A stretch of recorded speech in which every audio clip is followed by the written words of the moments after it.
અમારા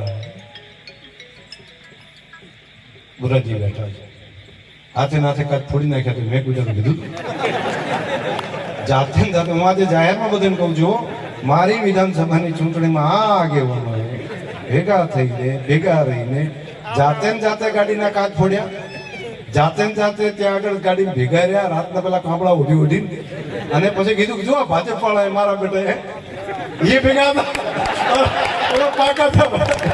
અને પછી આજે શંકરભાઈ આ કે મારા પડે ભાજપ વાળા શંકરભાઈના માણસો કર્યું. મેં કીધું ભગવાન તમારું ભલું કરે. અને અહીંયા ભોળો સમાજ થી કે હવે મારા બેટા કંઈક કર્યું છે, એટલે એક જ રાતે ત્યાં આગળ પેલું કર્યું. એટલે આ બધું કરેલું. એટલે હવે મને તમે તો બધા ઓળખો છો, પણ જિલ્લામાં બધા ના ઓળખતા બિચારા એ ભોળવાય. પણ આ બધું હું તમારે અહીંયા એટલા સારું કરું છું કે આજે જાહેર મંચ ઉપર તમે બધા બેઠા છો ને અહીંયા આગળ, અને અહીંયા આગળ ફોડવા